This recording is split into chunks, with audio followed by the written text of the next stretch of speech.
Hey y'all, Rick Sky here. Welcome back to another Timepieces for Tomorrow video. And within this video, I want to talk about wristwatch experts and how they've been exposed. So wristwatch experts, especially if you track back to 2020, if you've been on social media, and this isn't limited to YouTube, this is across the board social media, but you've seen a lot of people, a lot of personalities emerge, and they started out with, I don't know, a few hundred views, a few hundred subscribers. But today they've potentially got hundreds of thousands of subscribers. So it's fascinating because from a business perspective, a lot of big marketing agencies, they saw, especially 2020, as an opportunity to embed these, I'm going to say it like it is, these plants within the space. So they created these personas, and they were real people. They weren't AI generated. That was prior to mainstream artificial intelligence, but real people, and they introduced them to the online social media community as, you know, just kind of somebody new, and they seemed to be somewhat knowledgeable, and they were inserting them into existing channels, even channels like have been around since the early days of YouTube that do have authentic wristwatch advice, like Archie Luxury. So they were even collaborating with long-time, just expert level knowledge people like Archie Luxury, just to get their name out there. And at the time, they were just small. They didn't have professional camera setups. They didn't have professional audio. It was just a natural fit. It was just somebody that was interested in watches, and they were collaborating. Well, fast forward and look at how quickly a lot of these just casual personalities rose to fame. And when I say that, I don't mean just the subscriber count, the video view count, but also look at the way that they present themselves within videos, the multiple camera angles, the professional audio. It became blatantly obvious that, and I'm not, you can comment below and speculate which ones they were, but a lot of those personalities, it became obvious that they were propped up, that it wasn't natural that an individual could go from just an average Jane or Joe that has a social media presence to that level of fame. So it was obvious that they were propped up, especially when you've got the true wristwatch knowledge powerhouses like Archie Luxury that have been around forever, that to my knowledge are not propped up, that they're organic, and that's at least my understanding from having watched their content. But you had these that became exposed, and when they really became exposed, when you got past 2020, because 2020, you know, the event that happened then, and a lot of people were stuck at home, and that's when a lot of these marketing agencies, they got these plants and they put them out there because they wanted to get them introduced to the space, which was hot at the time because people were looking for hobbies, and wristwatch collecting was one of the things people could look at while being forced to be at home, and they could many times order those wristwatches and have them shipped to their doorstep. So 2020 was a unique opportunity, but where you really confirmed that these personalities were exposed and that they were plants, you look beyond 2020. You look at how rapidly they went from nothing from a subscriber perspective to some of them hundreds of thousands of subscribers, seemingly within a matter of months or a matter of years. But then you look at today, at the time of filming this, it's 2026 calendar year, and you look at a lot of those that, I mean, they went up potentially into multiple 100,000 subscribers, but today they potentially haven't posted a video in 6 months, 8 months, a year.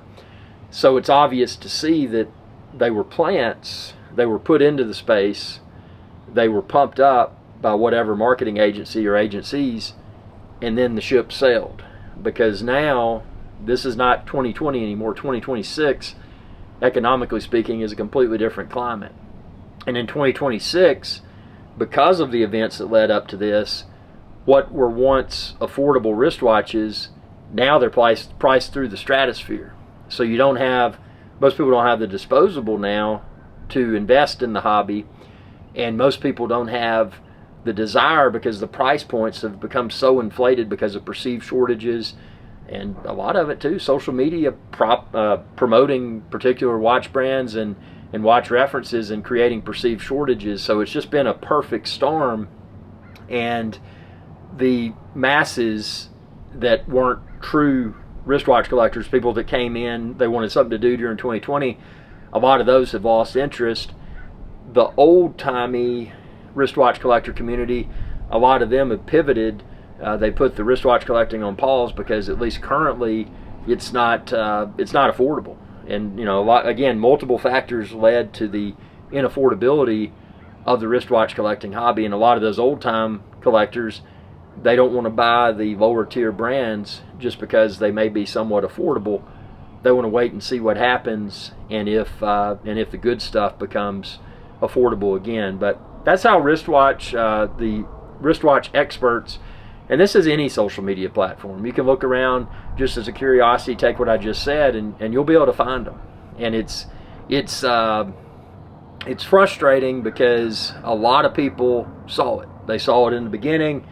They're like, this isn't an authentic, just nobody on social media. This is a plant. But a lot of the people saw in the beginning that these personalities were plants, and then that was confirmed by the rapid rise to fame, the rapid, elaborate camera filmography. I mean, it was on point, not even a speck of dust.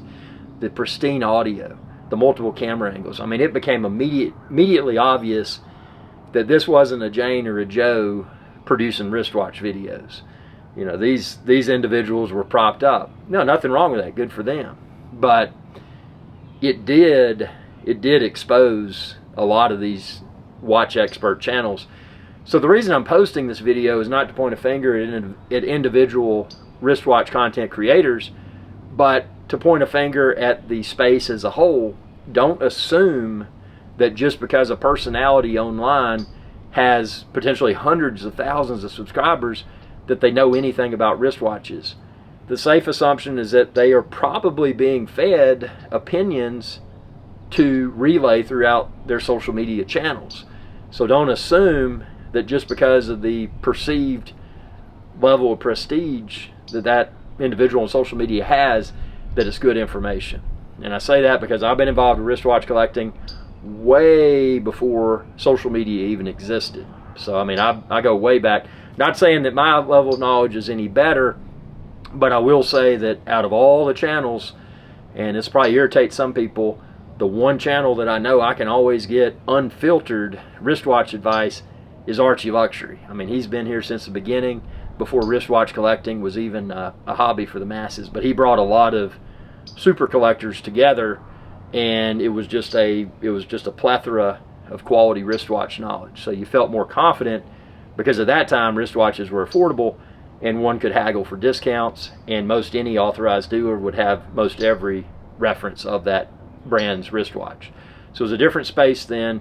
But yes, today a lot of wristwatch experts on social media have been exposed, and there's no denying it. Hope you enjoyed this video. If you did, be sure to subscribe, ring that bell, and check out all of my Timepieces for Tomorrow videos. Y'all have a good day. Hey y'all, iRick Sky here. I hope you enjoyed this video, and please be sure to subscribe to my channel, and when you do, ring that bell icon to be notified whenever I post another video. Thanks for your viewership, and y'all have a good day.